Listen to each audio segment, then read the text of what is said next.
Welcome to Protect Our Queens. Today we have a really special guest, someone who I really admire as a basketball mind and as a leader of people. It's the head coach of Illinois women's basketball, Shauna Green. Today we're going to talk a little bit about Shauna's journey through the coaching ranks, tactics, some of her past experiences in coaching, and we'll see wherever this conversation goes. But really fortunate to have her time today, and she's really gracious and kind to join us. So tap in. I know you're going to enjoy this. Protect our queens. Do you practice this? Was this spur of the moment? They put the ether beat on this. I started paying attention to women's basketball in a way that I never had before. Now, crossover, she has all that in her bag. I just think that Paige is more well-rounded on both sides of the ball. It's all about her feel for the game, bro. All of these girls seem like a WA guy that got a turnaround fade in the paint. We don't need 7 games. We didn't need 6 games. We didn't need 5 games. 4. Welcome again to Protect Our Queens, and I am joined today by a basketball mind and leader that I admire and who I've had the pleasure of covering on the Illinois women's basketball beat this year. It is Shauna Green of the University of Illinois. How are you doing today, Coach? I'm doing well. Thanks for having me on. Well, thank you for your time, and I just kind of want to hop in just to honor your time, but I don't want to fully assume that you weren't a Canisius Griffins fan growing up, but I'm assuming being from Iowa that you had maybe different loyalties early on in terms of your college fandom. Who did you root for growing up? Yeah, growing up, hate to say this now, but I was an Iowa fan and grew up. That was when Vivian Stringer was coaching. So Okay. Big Vivian Stringer fan and would go to the Hawkeye games as a kid and really follow that. They were really good at the time. So that's who I grew up. But then I got recruited by a lot of East Coast schools. And for whatever reason early on, I said I wanted to go far away and get out of Iowa. And I did that. I went to New York. Yeah, absolutely. And, bringing it full circle, even have an athlete from Buffalo area right now, Gretchen Dolan. So a lot of coaches have tons of stops in their coaching journey. And one of the things that really intrigues me about you is that relative to the coaching industry, there just aren't a ton of stops. I've counted Loras, Providence, Dayton, Northwestern, Illinois. Did I miss anything in there? Nope, that's it. Just Dayton twice. Obviously, I was an assistant and went to Northwestern for one season, then got the head job back at Dayton. So, yeah, that's it. So I've heard a lot, and I've heard you say, and I've heard other people say that you're a huge relationships person. Mm-hmm. Is that what led to the relative longevity at each of these stops? And what is it about getting some time under your feet that has been so essential to each of your stops in your journey as a leader in women's basketball?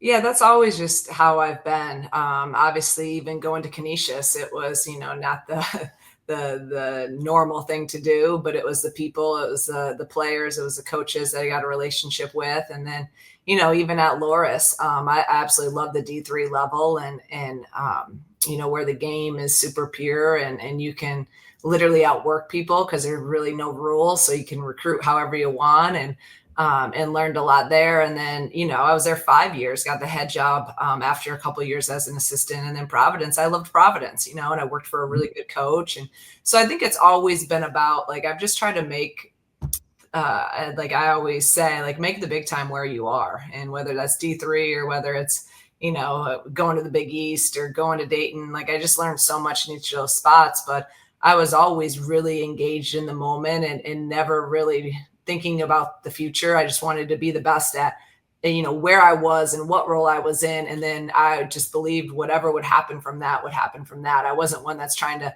think about my next job while I'm at my current job. So did a little bit of research, found the name of a man named Phil Seymour and realized that he was drafted by the New York Knicks back when they had several rounds of the NBA draft. What did you learn about coaching at that stop in particular that has carried forth with you through the rest of your career, given that that was your first stop at the Division I level?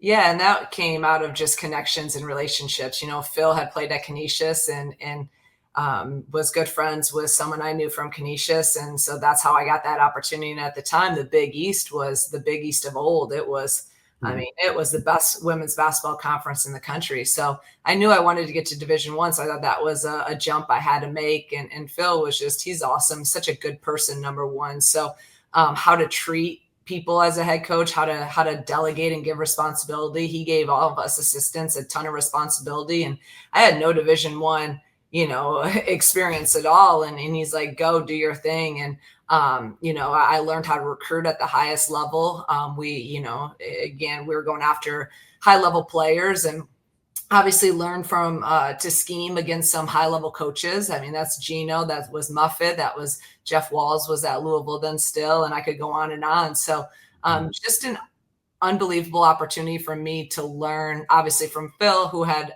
been on the men's side, had coached under John Beeline, which, so we ran a lot of their offense, which if you know anything about, John Beeline, he's one of the coaches that doesn't share their offensive stuff. So I got to dive into all of that and got that experience. And it just, again, every stop you're at, you learn so much, but learned a ton from Phil. And again, just more importantly, how to treat people as a leader and how to give your assistants a lot of responsibility so they have buy-in into the program.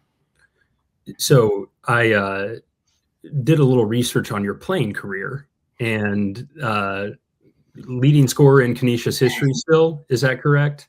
Yeah, I think so. Yeah. Okay. Yeah. Don't be too boastful about it. Right.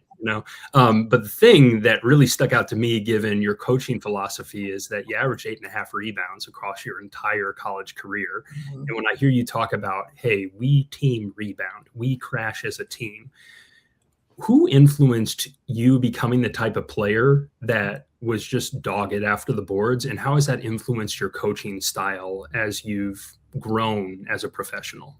Yeah, growing up, I always loved Barkley, and that's why I wore 34. He was a big influence. So I always loved just kind of that toughness and that grit. And I believe that you could, like I said earlier, you could outwork people. And I wasn't the most athletic or, the most gifted with the highest vertical or anything like that. So you got to be disciplined and kind of do the dirty work and have that toughness. So, I just always believed in rebounding as a player. And then obviously as a coach now, a little bit different. I didn't like to defend at all as a player and got yelled at a lot, in college that I wasn't guarding enough. But I think that really shaped even my, coaching philosophy now. Like my college coach, one of my assistants was at the Oregon State game, and she was giving me a hard time. She's like, you're yelling at them to defend. You didn't defend a lick in college. I'm like, I know, but I learned. So does that help you relate on a certain level? Because like I told you yesterday that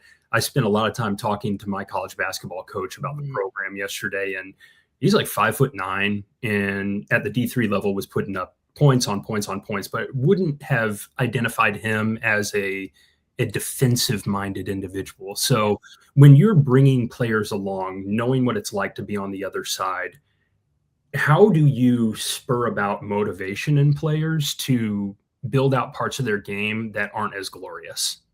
Yeah, I mean, that's the thing. I joke with them and say, I didn't defend either, but I understood too, like we wanted to win more in college. And at the end of the day, if you're not going to defend and rebound at high level, you're just not going to win. And we all want to win. And that's what we're in this for, right? Is to win in all aspects, obviously the score, but then winning in terms of developing our young women and making them better people. But it's all about winning and in the process and that. So I just think that's the motivation and it's the constant accountability. It's, showing them, hey, this is what you're capable of doing when sometimes they don't even think they're capable of doing it. But that's the fun part about coaching is the motivation piece and to see people progress, to see people learn, to see people grow in all areas.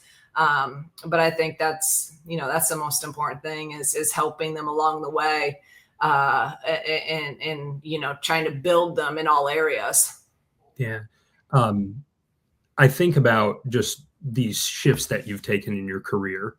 And there's a moment when you go to Northwestern for a year and then you come back to Dayton, and the team was 14-15 the year before, from what I can recall. Mm-hmm. And then you find yourself having won your conference tournament, tied at halftime in the round of 64 against Tennessee. Is there ever a point at that moment where you're like thinking, this is surreal? How did we make it to this point? Or something I've heard you talk about from time to time is, no, there's an expectation that we're going to win. Mhm. So what was the balance for you in like that early point of your head coaching career at the Division I level between wow versus no, we expect to do this? I think it's just who I am, really. Like in the moment of it all, like it's all we know is to win, and expectation and standard is to win. So maybe when you can reflect and look back and be like, okay, but like in that moment, the only option is to do whatever it takes in the process to hopefully influence outcomes of winning. And I think, for me, I took over a program I was very familiar with as my first head coaching job at Dayton. And they did struggle that year before, but I knew those players. I had recruited them. I had relationships with them. I knew what we were capable of doing. Now, granted, again, I didn't think we'd probably win the conference and win the conference championship that first year. But same thing when we got here. Like I didn't necessarily think we'd go the NCAA tournament the first year, but in the moment, you don't think about those things. You just worry about, how am I going to be the best today? How am I going to pour into our kids and make them the best version of themselves just day by day by day? And that's that process driven mindset and growth mindset, instead of being so consumed with outcomes, that you kind of just get blurred in the moment. And I think that's something really important right now. Like, with this team that we're dealing with, like we have a really young team. Like, granted, we could have won the last 2 games. We could be sitting here and have just beat 3 ranked teams, but there's a process to this. There is some things we need to go through, I believe, to learn how to win some of these tight games. And if we learn and continue to be in the moment and take some failure as learning opportunities and continue to grow and be positive and in a growth mindset, then these are going to kind of plant the seeds and they're going to make us better come, late January and more importantly, February, March. Yeah. I think about that with, I think it was 76% of your scoring that you saw depart this previous season, and bring in a deeply talented roster. What differentiates in terms of your approach to bringing people in? Hey, this is a talented person versus this is a person who I want to coach. That's a good question there, because I think there are certain characteristics that we need in our program because it's important to our program, and more importantly, whatever that head coach, everyone's different. We're all different. There's a million ways to do things. There's a million ways to coach a team. There's so many different philosophies. So I think there has to be a fine line and a good mixture of, do they have kind of the intangibles and their core values? Do they align with me? Because at the end of the day, I am the leader. Assistants are going to come and go, and they're so important. But so I think that's it. Obviously, you got to be a high level basketball player, but then do you fit our system? Do you fit, how we play? Do you fit what we need? Do you fit the character pieces? And again, the core values, do they align? Because if those don't align, it's probably not going to work out. Right. So, and that's hard. That's a hard thing to do. You recruit, you try to get to know these kids and their families as much as you possibly can. And hopefully you get it right more often than not. I've heard you talk about recruiting and maintaining relationships, even when you get a no. Yeah. Family or a kid. And I've seen that play out, obviously, in one instance with Aaliyah this year. And I'll try to point to the past to save us from any like dynamics that are ongoing. But are there players that you're comfortable sharing that you never ended up coaching at the college level, that you've maintained like connections with them and their family as they've continued to navigate through life in basketball? Yeah, there are, and there's some kids you really get to know really well in the recruiting process. And obviously, get to a point where it's maybe between you and another school. So you always kind of follow them and I'm not going to sit there and talk to them, because that's not going to help anything. And we don't need that. But yeah, a lot of those. And then a lot of them, I mean, shoot, we play against. There's a couple of kids on Ohio State last night we recruited for a while, and then you play against them and you want them to do well, except for when you play, except for when you're playing against them. So it happens. Basketball is a small world. So, high level players, we're going to recruit them. And through the years, you obviously, you get to know a lot of people. So there's a lot of connections. So speaking of Ohio State, last evening, maybe certainly this year, the best individual basketball performance I have seen from a player this year from Jelani Cambridge. Wow. A lot of things were positive about last night's game against Ohio State. Points in the paint were seeing a massive improvement from the previous two games. Talking about rebounding, winning the rebounding. Yeah. So, obviously you like wins more than moral wins, right? But how are you building on the positive pieces as they come together, even when that progress isn't perfectly linear? Yeah. And I think that's the most important piece right now. And that's where I said, like, we gotta, I'm in a still a positive. I hate to lose more than anything in the world, but like, we're okay. Like, we're going to be okay. And I feel like we need to go through some of these things and in order to learn and to build up some of that, the calluses of, hey, this is, now we know that we need to do this, this, and this when those things get tight, and making winning plays in certain moments. And some of them, we got really good shots, could have cut it to a 1-possession game and just missed some. And that's okay. But what are the things that we can do that we can control night in and night out? And those are the things that, I'm going to harp on. Not sometimes you can't control if shots go in and out, but you can control the effort stuff. You can control defense and rebounding. And there's just some areas where we just got to get a little bit tighter. And Jelani went off, and some of those were really hard shots, especially now that I've got to, break down the game a couple times and rewatch it. Some of them are really tough, and some of them, we got to learn from of how to. But again, a lot of our players haven't been in that moment where you are guarding an elite player. You're guarding a pro. She's the best guards we've faced all year, and sometimes just one little inch or two of space, or having a hand here instead of in her face, and sometimes she's going to hit one with all that right. So learning through that and feeling, okay, this is what it feels like to face Ohio State's pressure. This is what it feels like to guard, a Jelani. Those are just some of those moments that, again, you can try to prepare them. You can simulate it as much as you possibly can. But some of these things, it's experience. It's like anything in life. You got to kind of go through it. We had success. We had some things that we didn't do well. So put it all together and then keep moving on. Absolutely. Just paying attention to the way that your team has processed success and failure, right? Not a ton of overt instances this year where it's like, hey, we're bouncing back. But the thing that I've been intrigued by is, I don't think internally the expectations were low, but perhaps from a timeline standpoint, there are signs of progress and signs of like potent ability that people, at least from the outside, are seeing quicker than we anticipated.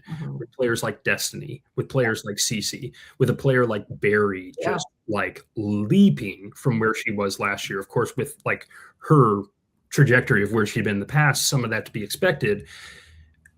Every time I've asked any of your players, they have said, we're just about the work. And I've been very impressed with that, because apart from them all getting on a group text chain and being like, we're going to tell the one random guy at media availability the exact same thing over and over again, I have been deeply impressed by their orientation to the work. So I say all that to set up this question.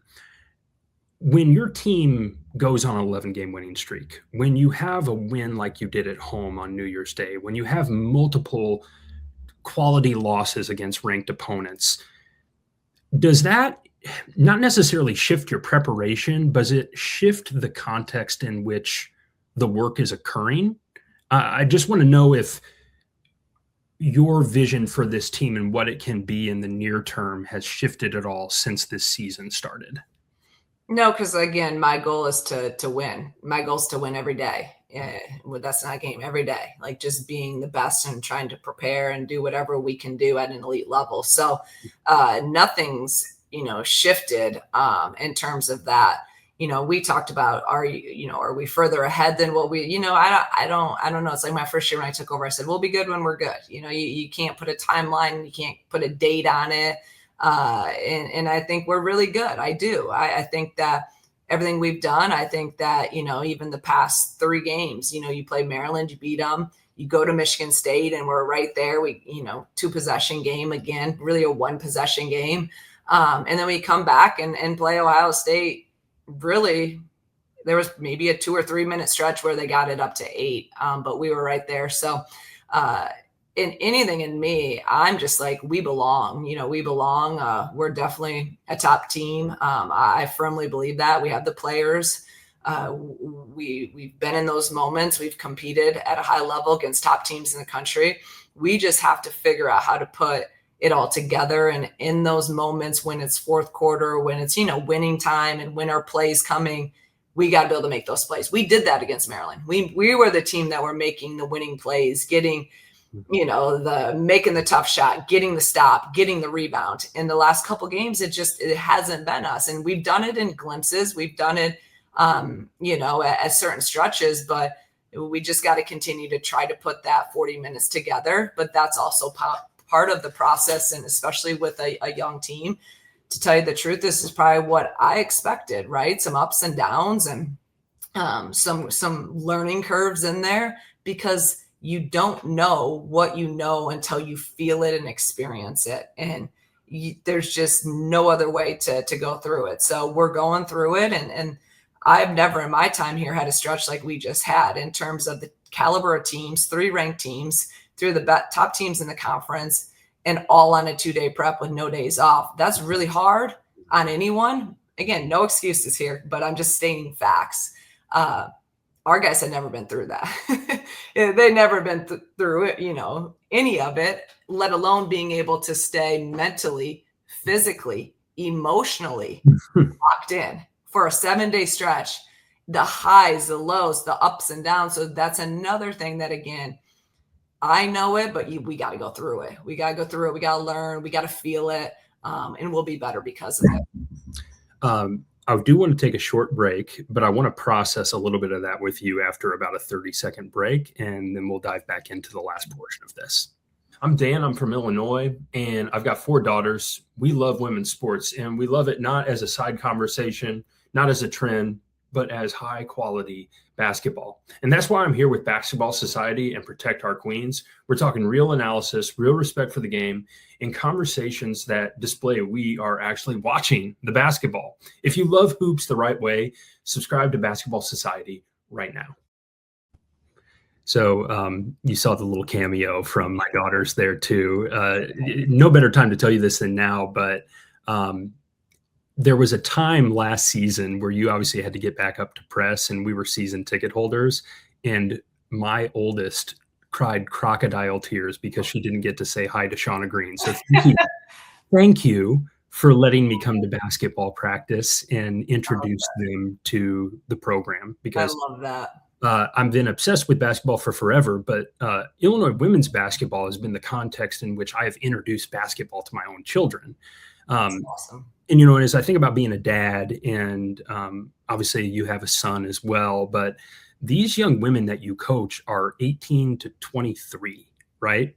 And you talk about putting it together, and I think about putting anything together in my life from the age of 18 to 23. It's just like, okay, let me have reasonable expectations here, right? So what I'm curious about is when you have program principles like high hand, like ball movement, like team rebounding, like get back, who are you relying upon on your roster to be the communicator of that, who is basically like the outpost of the coaching staff on a really young team? Yeah, that's, right now it's really all of them. We need everyone. We're still in that process of, obviously, our older guys and your Barry, your Gretchen, your Jazz have really kind of taken that and taken that on. We have a leadership group. We don't have captains. We have a leadership group, and we have a good group in there that is, we're continuing to try to mentor them and build them as leaders, and for basketball, and then obviously for life. So right now we're still, I think that's still part of the process too. They're still trying to gain and understand who they are and how they can lead individually, because last year, really the last couple of years, it was that same group, and they were the voice, and everyone else kind of just had to follow. Well, now there's a lot of people in new roles in terms of leadership roles, even in terms of on the court. You talk about Barry and the jump she's made. Gretchen didn't really play last year. She played how many games, 8 games or whatever it was. So, now they're the guy and they're at the top of everyone's scouting report. So to me, like that's a whole new, role and learning how to deal with that. And I think they've done an unbelievable job of that. If you look at their production, but those are things people may not even realize that, they're dealing with a lot of newness. And then that's not even talking about the, the basketball piece of it. It's just kind of how are you leading your team? How are you showing up every day? Now that you're the main leader and it's a lot different than when you can just show up and kind of be one of those, a freshman or a follower. So, it's been a process and it'll continue to be. And I think I can see our growth from the beginning of the year to now, and we'll just continue to grow in that area. But I love how our kids are just so hungry to get better at everything. They want to be better leaders, they want to be better basketball players. They're constantly watching film. They're constantly striving to be better versions of themselves. And to me, that's the most important thing. If we're doing that we're going to get there. I'd be worried if we're not working and we're not putting extra stuff in and when we're not positive, we're not together as a team, but all those things, we're in a really good place. So we'll continue to see progress, no doubt about it. Yeah, I've been really impressed by the unprompted common threads that I've heard about with the team. A lot of it has to do with film prep. A lot of it has to do with collective accountability and self-awareness even. A moment occurred yesterday where Jess, tossed me a piece of paper that said a pretty interesting figure was going to be at the Illinois women's basketball game, Asia Wilson. And I told her in advance of this, I thought that she was messing with me. But one of the things I heard Asia talk about was the type of work in the locker room from the little snippet that I saw, the work, the displaying of the work ethic, and then finding your voice at the last portion of that so that it's winning, it's being great Sunday to Monday, right? It was good. I was just like, okay, internalizing. Yeah. I'm just curious, and I know I've asked this in a related way, but where do you see your prospective, you don't even have to name names, but where do you see your prospective leaders at on your team in terms of the process of growing from, like I see the work, I see, the habits. Where is the team with the voice piece of that? Yeah, I think that I see it developing. It's getting, believe me, they're talking way more now than what we were even 3 weeks ago, way more than 2 months ago. So like Asia said, I mean, it was awesome. Like being able to, a lot of things we talk about, and obviously it hits different when it comes from, one of the GOATs. So our kids were so locked in, and for her to sit up there and say, talk about, and what was not shown there is a couple of our players asked the questions. And one of them was about the leadership piece. And I thought it was great because like she said, first you gotta lead by example. And then as you you develop that, then you can start finding your voice. And as their, relationships with your teammates come, and now they know that you're that type of worker, Saturday to Sunday, now you can start speaking up more. And I think we see that with a lot of our players that they almost they kind of had to go through that process of putting the work in, leading by example. And now, okay, like now I'm developing when and how and what my voice looks like, because there's leadership looks different with everyone. And I always tell our kids, be you. I don't need you to be this leader because that's what you see. Like lead in your own way. And we've had great leaders. I've had great leaders through my 20-some years of coaching that have, maybe one's up in your face and super intense. And some other ones are the ones that are just pulling people to the side. And some are the ones that just lead by example. But, you got to have something. And that's what, we're getting there. There's no doubt about it. And again, our kids they're hungry, they're working, they're open to learning. And I can see a lot of them just getting more comfortable in those moments, when needed, to be those leaders. And that's pretty cool to watch too, as a coach, to see your kids grow in that area. Yeah. I love the insight about how questions prompted those responses. That really adds some texture to that.